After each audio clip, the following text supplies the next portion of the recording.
سلام، این هفته در آفساید در حالی که 2 ماه دیگه تا انتخابات مونده، زاویه مقامات نظام با عمود خیمه رو میخوایم بسنجیم و اینکه در دوران پس و رفسنجانی این زاویه کمتر شده یا بیشتر. این جریان‌های قدرتیاب فرصت طلبی که هر انتخاباتی نزدیک میشه اینا شاخشانه میکشن، گارد میگیرن، با همه توان بیان عرصه قدرتیابی و فرصت طلبی این رو بفهمن. اگر با زاویه داشتن با رهبری اینا بخوان توی عرصه وارد بشن، مردم مشت به دهانشون میزنن. آقا پس موضوع جدیه، از همین الان روشنه که قرار کار به مشت توی دهان بکشه.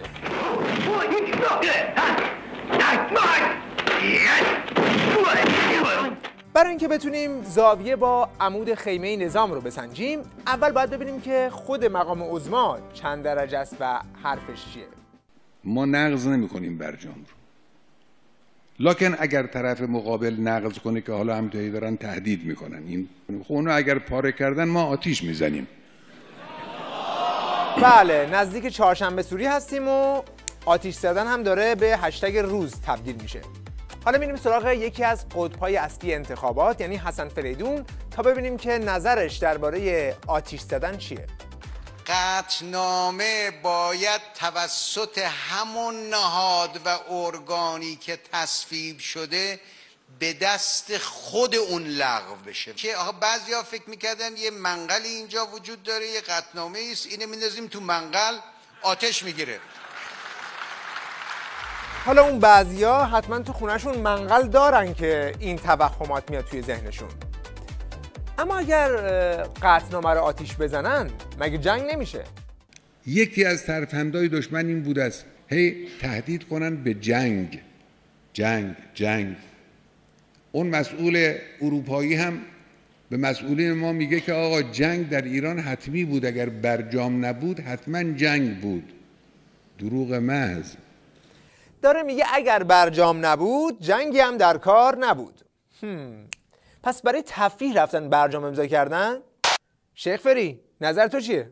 هیچ کشوری نبوده که او را به فصل 7 منشور سازمان ملل بکشانند و قطعنامه فصل 7 علیه اون تصویب کنند، مگر آنکه یا اون نظام رو سرنگون کردند یا جنگ رو بر او تحمیل کردند. بگید نمونه دیگه. تا الان اگر زاویه رو درست اندازه گرفته باشیم، بگینگی 45 درجه زاویه داره. البته زاویه گرفتن با خامنه‌ای پیامدهایی هم داره. یکیش اینه که همه نماینده ها و نوچه‌هاش میافتن به جونش. اگر تنفیذ مقام معظم رهبری نباشد، یه رئیس جمهور در این مملکت 90% رأی مردم رو هم بیاره، بازم حکومتش حکومت نامشروعه. خلاصه شیخ فری حواست باشه که اینجا مملکت ولی فقیه. یه رأی ولی فقیه بیشتر از 90% رأی مردم میارزه. تازه اگر نخوایم بگیم 100%. یعنی رأی مردم که ارزش نداره اینجا.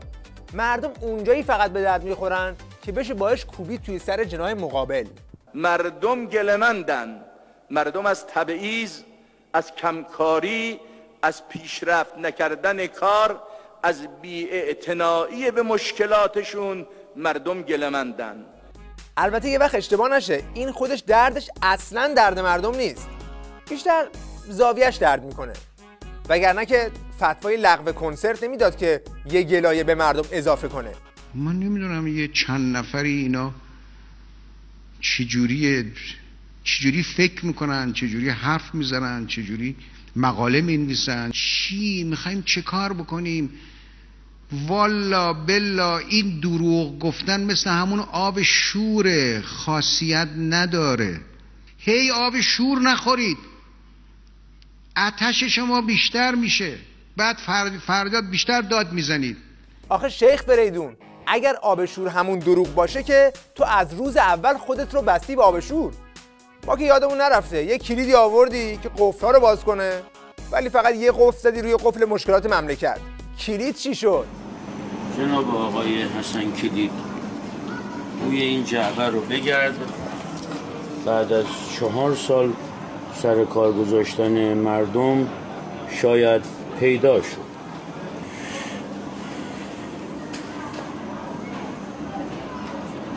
احتمالا باید تو همینا باشیم، اونی که حسن قول 4 سالش داده بود به ما. با توجه به گرونی و تورم و بیکاری مشخصه که برای مشکلات داخلی هنوز کلیدی پیدا نشده. توی سیاست خارجی هم که با دیپلماسی لبخند جلو رفتن تهش رسیدن به برجام، ولی ظاهراً سر این لبخند و نیش باز ظریف حرف و حدیث زیاده. همین دیپلماسی مذاکره و دیپلماسی لبخند که امروزه بعد از 4 سال نتیجهش داریم میبینیم، فشل بودن این سیاست در خصوص آزادسازی احمد متوسلیان، همین سیاست به کار گرفته شد. یعنی نگذاشتن که عملیاتی در خور این قصه اتفاق بیفته.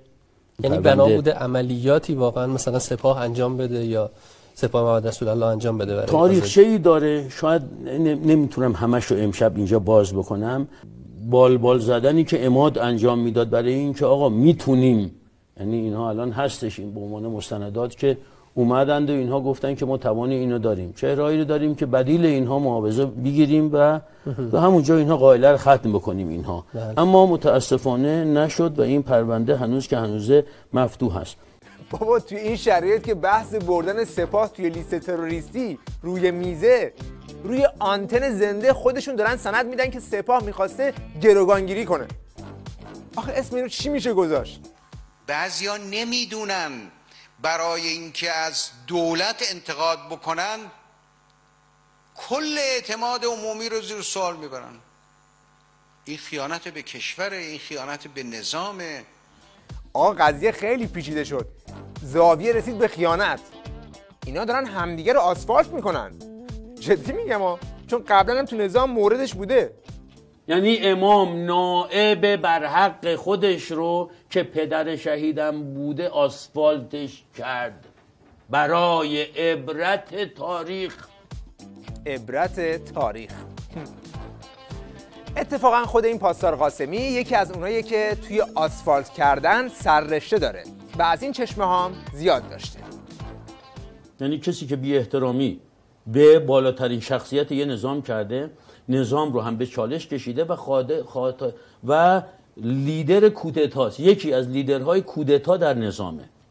بنده جایی عرض کردم خودم اگر بودم تو اون صحنه، او اونجا بی احترامی به حضرت آقا میکرد و اینها، خودم با پنجه های خودم خفش میکردم، بعدش هم عواقبش میپذیرفتم، ولی میکشتمش اونجا. بی ادبی فحاشی نمیکردم، میکشتمش. رسما اعلام میکنم اینجا. دیگه خودش داره رسما سند میده دیگه. کار از زاویه گذشته. قضیه بیخدارتر از این حرفاست. با پنجه و مشت و اینا میخوام برن تو شکم هم دیگه. گاهی وقتا هم خب شعارم باید داد، مشتم باید گره کرد به جاش، فریادم باید زد، درسته، ولی همش که نمیشه. آدم با مشت که همش خدا برای چی عقل به ما داده؟ یه جوری میگه عقل که انگار خیلی داره خودش از عقلش استفاده میکنه. البته طرف مقابلم بگینگی همچین شیرین عقله. و من هم مثل آقای ظریف و مثل آقای حسام الدین آشنا توییت ندارم و توییت باز نیستم. اینها کفتربازی کردم اینها تو فضای حقیقی، ولی تو فضای مجازی کفتربازی نکردم و توییت 2 خطی بزنم به جانکری، به وندی شرمن و فلان اینها، یا به مخالفین خودم و اینها. کسی حرف داره و اینها باید بیاد وسط میدون حرف بزنه. از زاویه شروع کردیم، رفتیم تا آسفالت، الان هم رسیدیم به کفتربازی. ولی اصل داستان همون نمایش انتخاباته که تنور جنگ باندی رو داغ کرده و اگر همینطور پیش بره میتونه شکافی باز کنه که امنیت نظام رو به خطر بندازه. خدا اینا کرده در میان مردم ما شکاف باشه، اختلاف باشه بین اقوام، بین مذاهب، شکاف ها تشدید بشه، اعتمادها از بین بره، امنیت نخواهد بود. شب و روزتون خوش.